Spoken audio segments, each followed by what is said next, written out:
As some of you may know, hindi pa rin malocate ang whereabouts ni Dr. Carlos Benitez at ng kanyang asawa na si Mrs. Lynette Benitez. Nanawagan na sa social media si Dr. Annalyn Santos, but unfortunately, wala pa rin mga reliable leads. Nakikiusap ho kami sa inyo, lalo na sa naging malapit kay Doc Carlos. Kung kinontak kayo o kung alam nyo kung nasaan siya, please, let us know. Doc, sorry, but we've heard rumors na hindi daw talaga sila nawawala. At kinidnap daw ni Doc Carlos ang sarili niyang asawa. Is that true? Dati na makakaiba. Medyo gusto ko ang question hindi. Tanongin ko. Doc, totoo po ba na pinaiimbestigahan si Doc Carlos ng mga pulis dahil sa pagpatay? Sino pinatay ni Doc Carlos? Hindi ko nga alam. Narinig ko lang. Diba? Hindi ko... Tsaka, Doc, wait lang po ano na pong nangyari kay Doc Benitez? Sinong papalit sa kanya? Tsaka, sususpende ba siya o ito-terminate? Diba? Kasi yung mga ganong issue dapat gawa na nila ng action. Hindi ka na masyado eh. Sino na lang susunod na... Para tayong bulag dito, dapat alam din natin yung mga gagawin nila. Problema eh. Diba? So paano na lang yung hospital, diba? Paano yung mga tao dito? Hindi dapat tayo parang bulag dito. Doc Katie, I think the research community deserves to know the truth. Everybody, please, settle down. Yes. May nakasampang kaso kay Doc Carlos.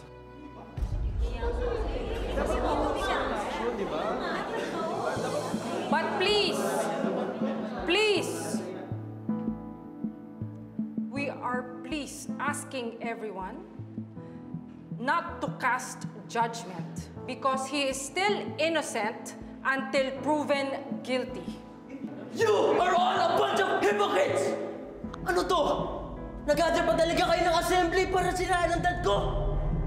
Annalyn, ano to? Kagagawan mo ba to? Harry, hindi. Humihingi lang kami ng tulong. Harry, please, you're drunk. Hindi! Ang sasama niyo lahat! Lalo ka na, Annalyn!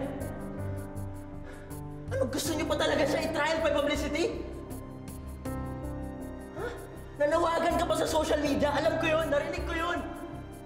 You made him look bad. Wala naman ako sinasabing makakasira sa daddy mo eh. Pero kailangan mo gawin yun? Hindi! Bakit yung dinidi ng dad ko? Siya ang medical director ng hospital na to. He loved this hospital. Minahal niya kayong lahat. Iniisip nilang kapakanan yung lahat. Pero ano ginagawa niyo? Imbes na protektahan niyo siya, sinisiraan niyo siya, pinagchichismisan niyo siya. Sasama niyo lahat! Saka pa! Ikaw huwag kang makialam, wala kang alam dito. Wala kang alam dito. Ikaw makialam, lalo ka na, Annalyn. Wala! Hey! Stop it! Kung talagang inosente ang tatay mo, hindi ba dapat nandito siya ngayon? Hindi ba dapat nako-contact siya? Oh, hindi ba dapat hinarap niya yung mga pulis? Nung lumabas ang katawan ni Miss Irene, hindi ba bigla siyang nawala? Sinama pa niya ang tita Lynette mo. Harry, we want to protect your father. Pero paano namin gagawin yon? If he's not giving us any reason to believe his innocence.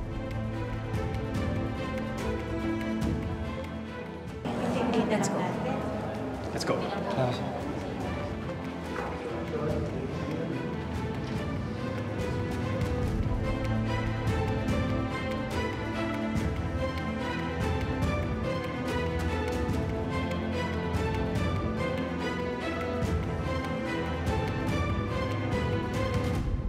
Well, bilisan mo ha. Baka muli tayo. Sige, salamat ha.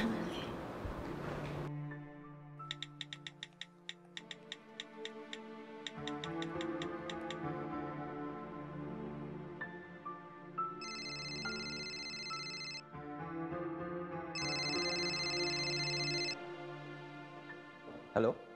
Hello, Robert. Si Moira to. Kamusta na? Nahanap niyo na ba si Lynette? Talagang nangungumusta ka? Eh, bakit? Nabalitaan ko kasi kay Zoe na nawawala daw si Lynette. Eh, alam ko naman na ikaw ang magiging punong abala sa paghahanap kay Lynette. Akala ko ba tapos na yung bait-baitan mo? I'm just concerned. Concerned? You're such a hypocrite. Sabihin mo lang, gusto mong marinig na hindi pa namin nakita si Lynette para matuwa ka. Robert, hindi mo ba naisip na baka naman OA lang kayong lahat dyan sa pag-iisip na kinidnap nga ni Carlos si Lynette? Bakit?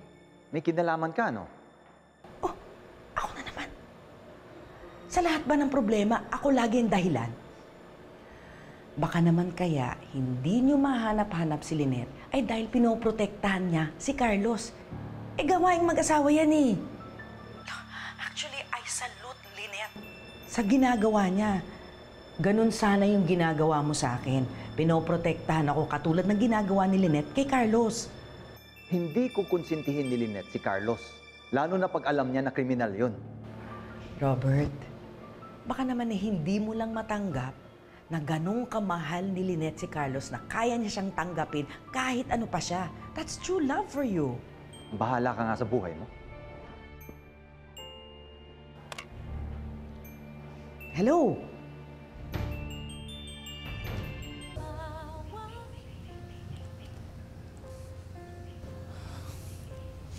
Lynette. Hindi nakapatahimik ka. Ano iniisip mo? Wala. Pinapalambot ko lang yung karne.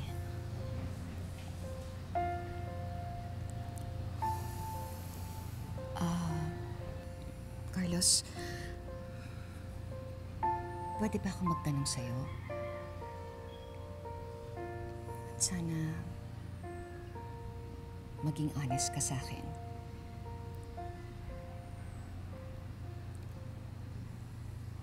Yung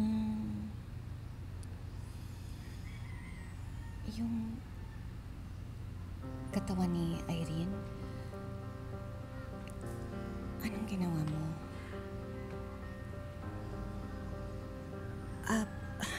Okay lang kung ayaw mong sagutin. I-check ko lang yung niluluto ko, ha? Sandali.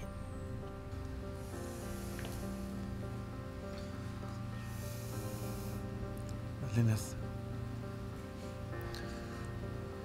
gusto ko maging open tayo sa isa't isa. Yung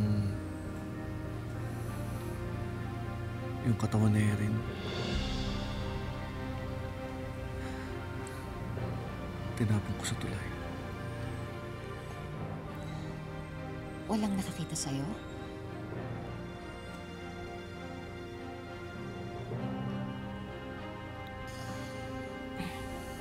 Huwag ka mag-alala.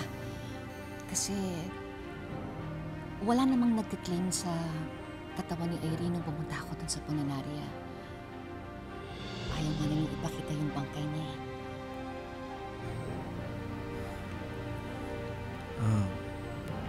Si Joyce, yung kaibigan ni Irene, baka lumapit siya kay Annalyn.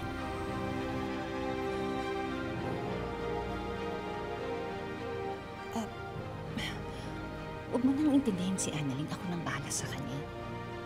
Makikinig yun sa akin.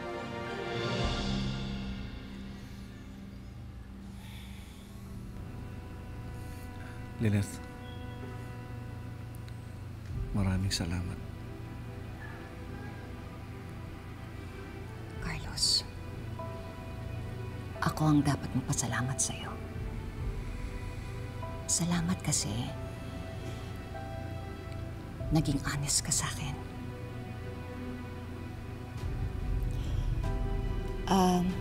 Sige, i-check ko lang yung niluluto ko, ha?